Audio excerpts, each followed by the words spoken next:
Brand new reports just out this morning on the failed mortgage company Countrywide, making hundreds of discount loans to lawmakers and their staff to try to buy influence with Congress. Countrywide, you remember, was an aggressive promoter of the kind of subprime loans that helped to trigger the nation's foreclosure crisis. The lawmakers allegedly on their VIP list come from both sides of the aisle, including Senate Budget Committee Chair Democrat Kent Conrad, House Armed Services Committee Chair Republican Buck McKeon. Joining us now, Republican Congressman Jason Chaffetz of Utah, member of the House Oversight and Government Reform Committee that issued that report this morning. And Congressman, so good to talk to you. What was Countrywide up to? Good morning. They were trying to peddle some influence, and they were using a product that members of Congress and congressional staff wanted and needed. That is, they were offering loans under what's called the Friends of Angelo program. That was sort of the internal working name of this, where they would offer loans and do so without points, without fees, in a discounted manner, something that the public couldn't get, but that was offered to these members, and unfortunately some of them took that bait, and they were trying to influence Congress, and in many ways it worked. Did they break the law in doing this? Well, that's why we issued the report. I think we have to continue to look at this because there was a very concerted effort, I think, to use something to peddle influence. They did it also at Fannie Mae. And remember, this ended terribly where they dumped so many of these loans on the American taxpayers, and that's what makes this so egregious. The names of some of these current and former lawmakers who were apparently on this VIP list, that's been out for a little bit. What apparently is new in your report this morning has to do with some of the top-level staffers who were also a part of this alleged influence peddling. They basically, this is a company that was trying to prevent lawmakers from really putting in place any kind of meaningful reforms. Was that the idea? Well, there was a reason that they were doing this. They weren't just trying to be nice guys. They didn't offer this to the public.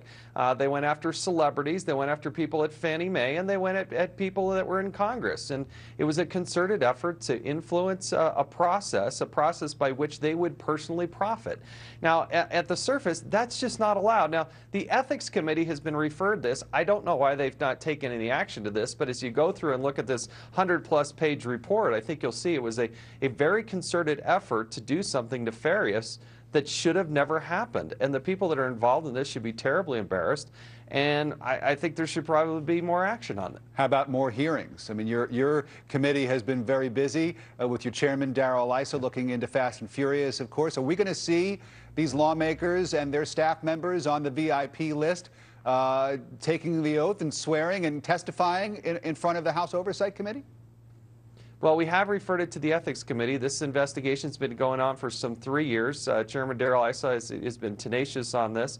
It took a long time to get much of this information. The Ethics Committee is going to have to deal with the Ethics Committee portion of it, but we issued this report today, and we want to make sure that it's just not a piece of paper that goes up on some bookshelf, that we actually do something about it to make sure that it doesn't happen again. I mentioned Fast and Furious. I want to shift with the last couple of minutes we have and ask you about that because Senator Charles Grassley putting in yet another request for more documents from the Department of Justice.